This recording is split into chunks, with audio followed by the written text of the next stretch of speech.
Cuando yo persevero en el temor, quiere decir que voy a ser la misma persona en el altar, la misma persona abajo del altar, la misma persona en la iglesia, la misma persona fuera de la iglesia, porque mi temor está dentro de mí y yo sé que Dios no es un Dios que está encerrado. Dios es un Dios que está en todas partes, y como yo conozco a Dios, lo voy a respetar todo el tiempo de mi vida, dentro y fuera de la casa de Dios. Tengo que perseverar en el temor de Dios. Ahí está el problema.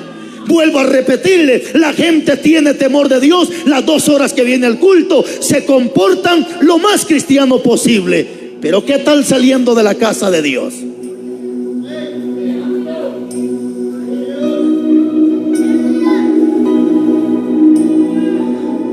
Aquí están cantando: sin santidad nadie verá al Señor.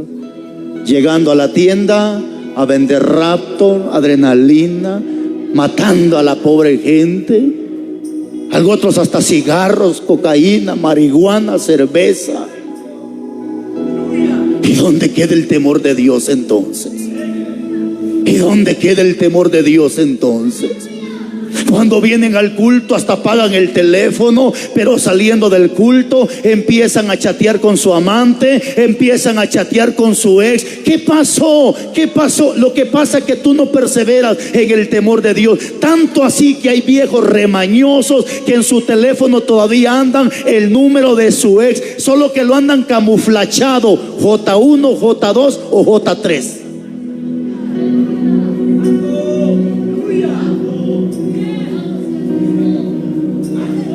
Pero si lo vieras cuando sube al altar, con qué temor, hasta para saludar.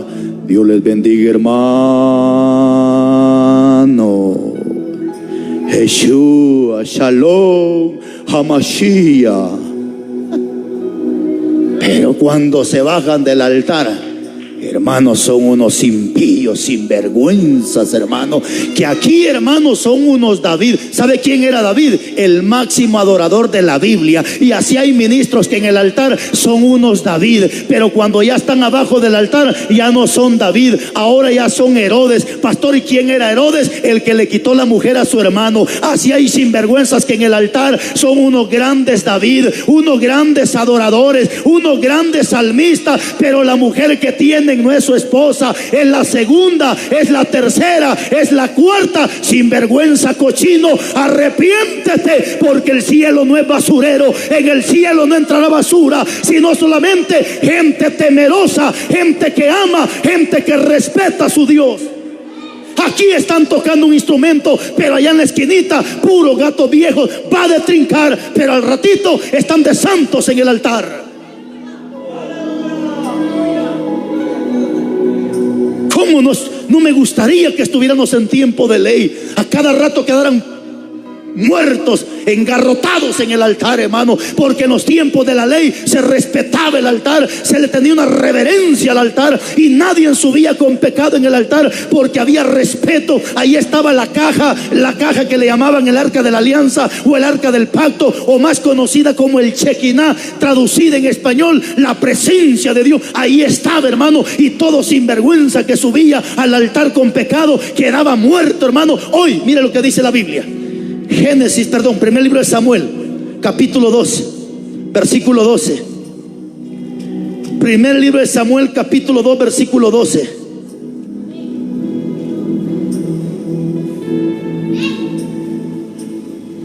Primer libro de Samuel, capítulo 2, versículo 12.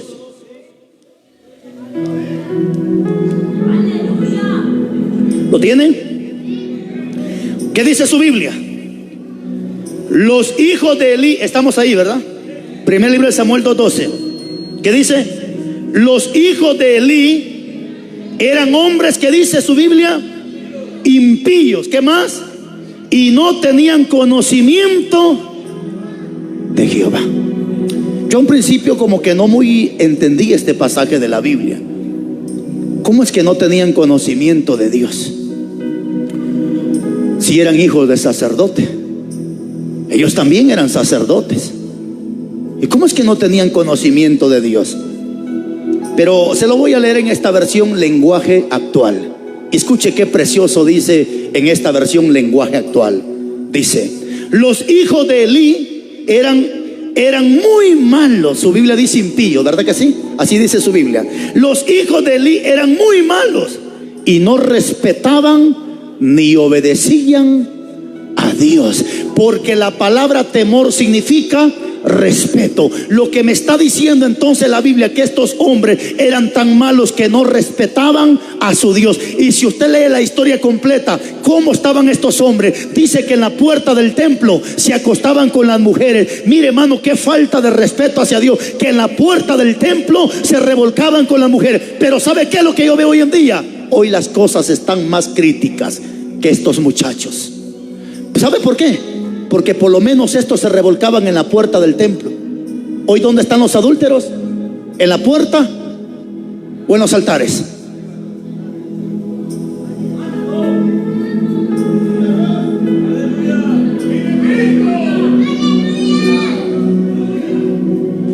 Por lo menos estos muchachos en la puerta se acostaban con las mujeres, cometiendo fornicación y adulterio, porque eran hombres impíos, eran hombres que no respetaban a su Dios. Pero ¿cuál es el problema? Que esa gente irrespetuosa, esa gente que no tiene temor de Dios, hoy no está en las puertas, hermano. Hoy no están sentados en la silla. Muchos de esos impíos, muchos de esos irrespetuosos, muchas de esas mujeres que no respetan ni tienen temor a Dios, hermana, no están en la silla. Muchas de esas sinvergüenzas, impías, irrespetuosas están arriba de los altares. Allá está la señorita trincando con el novio, revolcándose con el novio, metiéndose con el novio, y al rato está de cochina arriba del altar, como que si nada hubiese pasado. Allá está el joven masturbándose en el baño, al rato está arriba del altar, como si nada hubiese pasado. Pero la ira de Dios desciende sobre todo sinvergüenza que no respeta ni tiene temor a su Dios.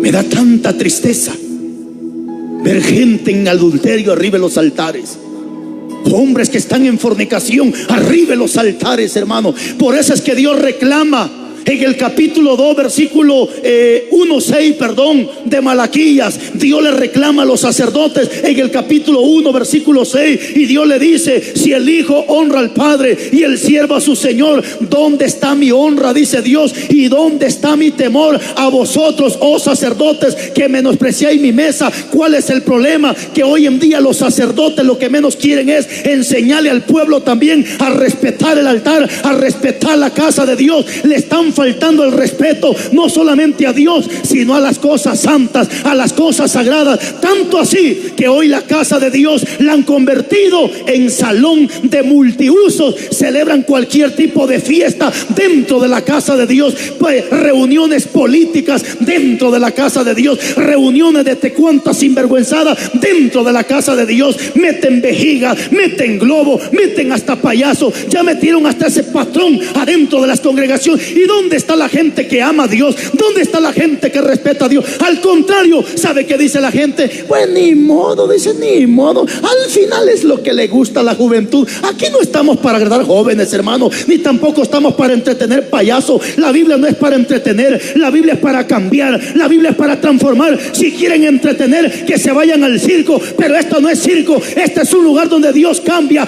transforma al hombre, al drogadicto, a la gente con la palabra.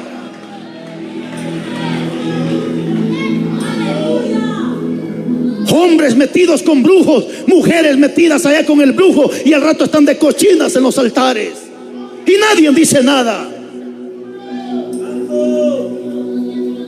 Allá lo tienen parado el diácono en la puerta con un gran rótulo en el pecho, pero la mujer que tiene no es su esposa, es su amante, y está como diácono en la iglesia. ¿Y qué dice la Biblia? La Biblia no dice eso. La Biblia refuta todos estos sinvergüenzas corruptos. Y la Biblia dice en la primera carta de Timoteo 3, 4 y 5 que el pastor y el diácono tiene que ser marido de una sola mujer.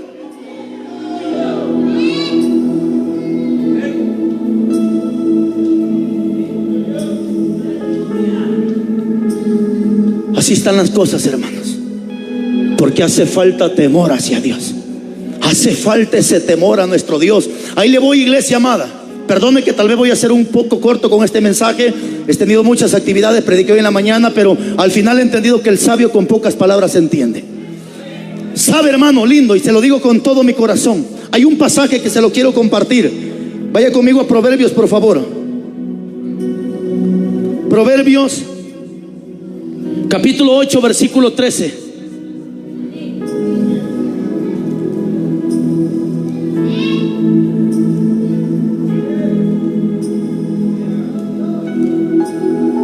Proverbios 8:13. ¿Lo tiene? ¿Qué dice su Biblia?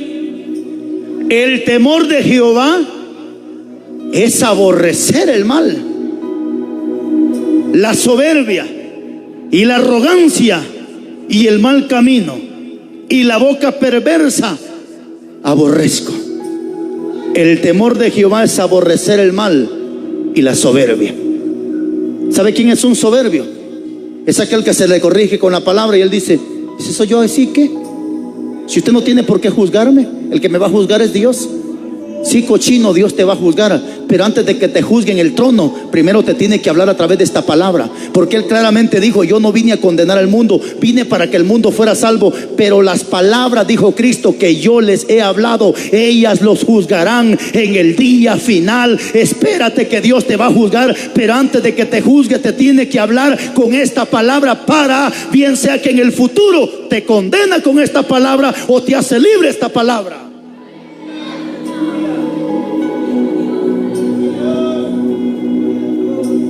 ¿Cómo se caracteriza el temor de Dios? En aborrecer el mal, en aborrecer el pecado. Pero hoy los cristianitos, en lugar de aborrecer el pecado, aman el pecado y están hasta enamorados del pecado, y algunos hasta se van a casar con el pecado, y otros hasta embarazados van a quedar del pecado.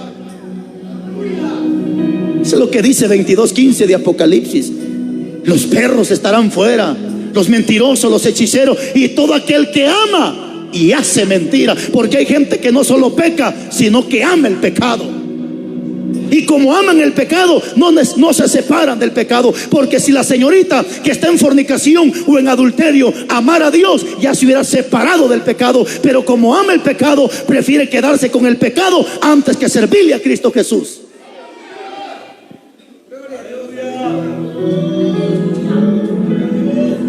Jeremías 2:19. Mire cómo se caracteriza una persona que no tiene temor de Dios. Jeremías capítulo 2, versículo 19. ¿Lo tiene? Tu maldad te castigará y tus rebeldías te condenarán. Sabe pues y ve cuán malo y amargo es el haber dejado tú a Jehová tu Dios. ¿Y qué dice? Y faltar mi temor en ti, dice Jehová de los ejércitos. ¿Cómo se caracteriza una persona que no tiene temor de Dios? Que ya dejó su Dios.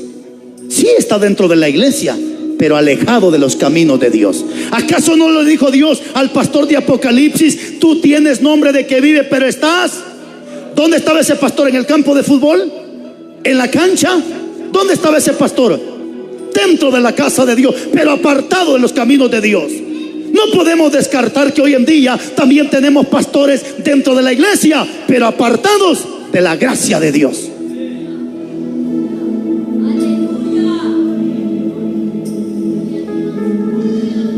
Qué triste, lamentable lo que se está viviendo. ¿Sabe qué es lo más triste? Que a veces la gente sabe cómo está su pastor, pero como son cómplices, siguen de cochinos ahí. Y Dios bendiga aquellas ovejitas que se están saliendo en estos últimos tiempos de ese basurero, porque la oveja no come basura. La oveja no se contamina con el mundo ni con la basura.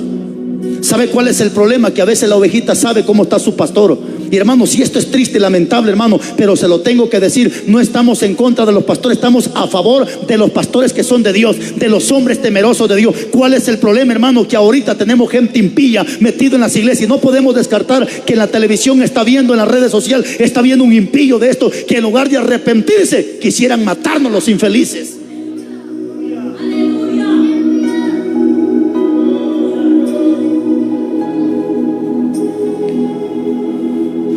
Tu maldad te castigará y tus rebeldías te condenarán. Sabe pues y mira cuán mal y cuán amargo es el haber dejado tú a Jehová tu Dios y faltarte mi temor en ti.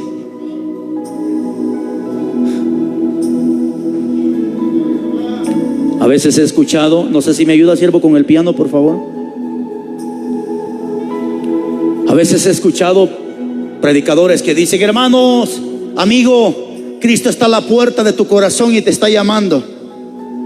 Mala interpretación a ese pasaje de la Biblia, porque cuando la Biblia dice que Jesús está a la puerta, nunca se refiere a la puerta del corazón. ¿Sabía a quién se le dijo esa palabra?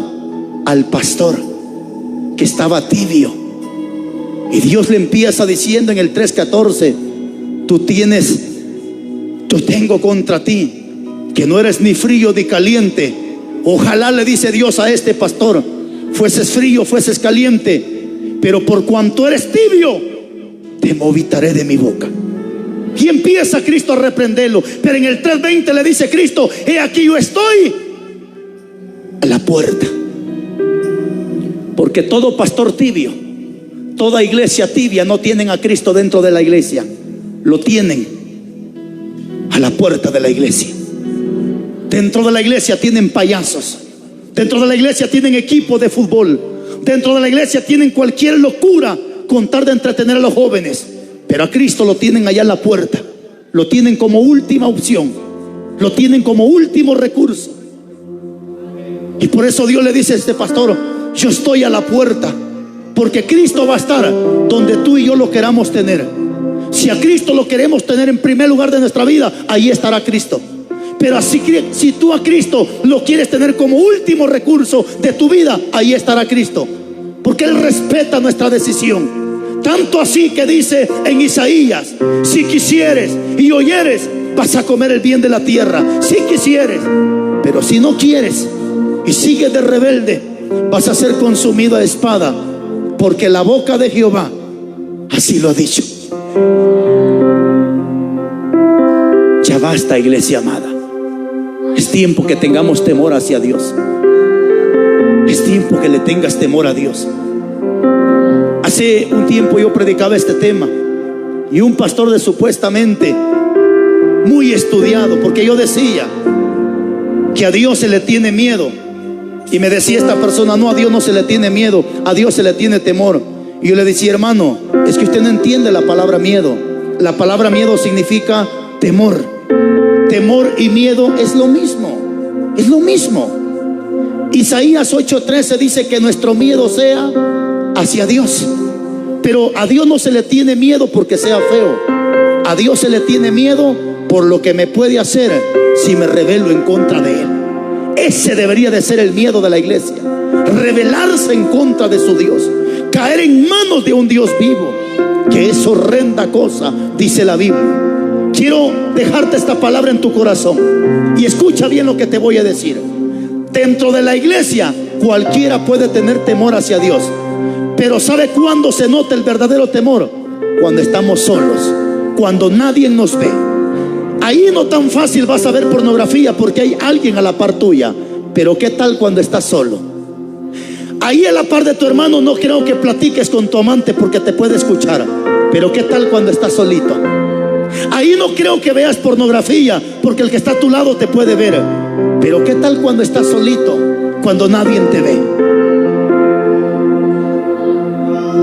Sin embargo, la persona que tiene temor de Dios, haya gente o no haya gente, no peca, porque sabe que aunque nadie lo está viendo, pero sabe que los ojos de Dios sí se está dando cuenta de lo que Él está haciendo. Y me impacta la vida de José, porque José era un hombre temeroso de Dios. Y cuando tuvo la mujer de Potifar, y la mujer lo desnudó y le dijo: duerme conmigo. Él sabía que tenía una oportunidad carnalmente frente a sus ojos, y él sabía que nadie lo estaba viendo de manera literal. Él pudo haber dicho: bueno, nadie me está viendo, aprovecho a meterme con esta mujer. Pero ¿sabe qué dijo este hombre temeroso de Dios? ¿Sabe qué dijo este hombre temeroso de Dios? ¿Cómo voy a defraudar a mi Dios?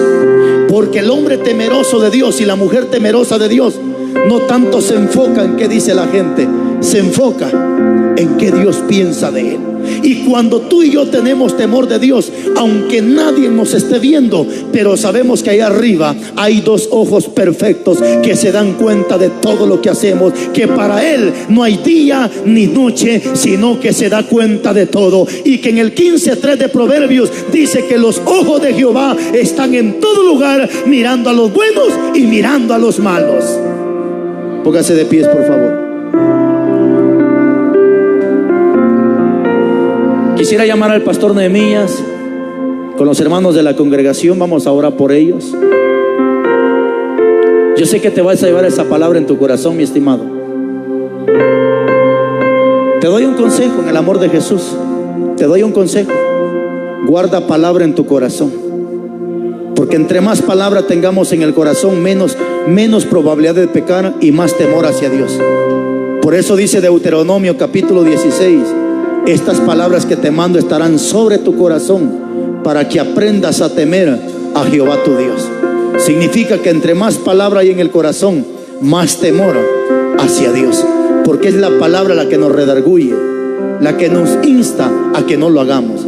Yo le aseguro que aquí hay gente que ha estado a punto de cometer una tontería, pero la palabra que está en el corazón le ha hecho sentir que lo que va a hacer no es agradable, y el Espíritu Santo ha completado la obra, le ha redarguido, le ha reprendido y le ha hecho entender que tendrá serios problemas delante de Dios.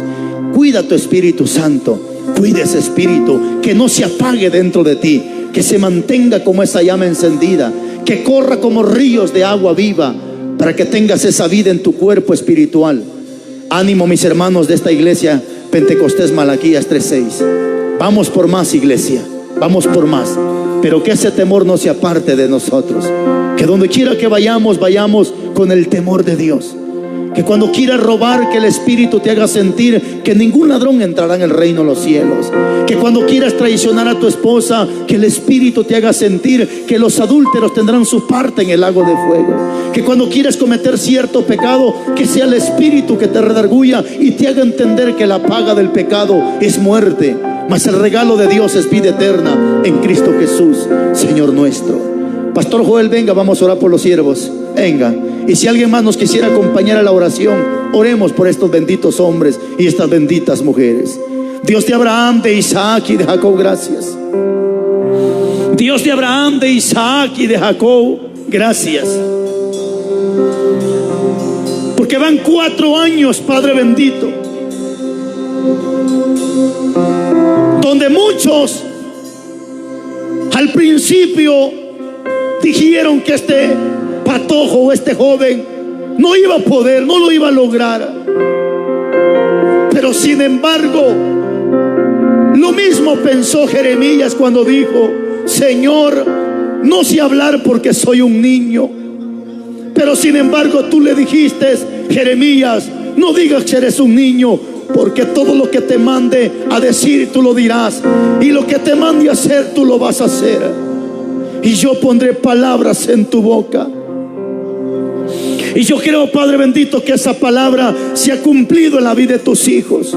4 años donde muchos han quedado sorprendidos y avergonzados por lo que tú estás haciendo por manos y boca de tus hijos, Padre amado. Una congregación pequeña, pero con muchos predicadores, Padre celestial, ya que en muchas congregaciones a veces hay hasta 50, hasta 60, hasta 100 personas, pero lo que menos hay son evangelistas. Sin embargo, esta congregación, poquitos, pero tú los has honrado, incluso levantando niños para que glorifiquen y exalten tu nombre, Padre celestial. Muchas gracias por guardarlos esos 4 años, Dios mío, y esos 5 años de ser cristianos, de haberte aceptado a ti como Señor y Salvador personal. Sigue proveyendo todo lo suficiente. Envía personas del norte, del sur, del oriente, del occidente a proveer y a suplir todo lo necesario. Aquellas personas que han dejado de tomarse un refresco para bendecir a tus hijos, bendiga a esas personas. Bendígalas, Padre Celestial, que no les haga falta nada, sino que siempre tengan en abundancia. Bendiga a los pastores que hoy se hicieron presentes. Que esta palabra no la llevemos guardada en nuestra mente, en nuestro corazón. Bendiga a las congregaciones y ayúdanos a mantenernos firmes, constantes y con ese temor.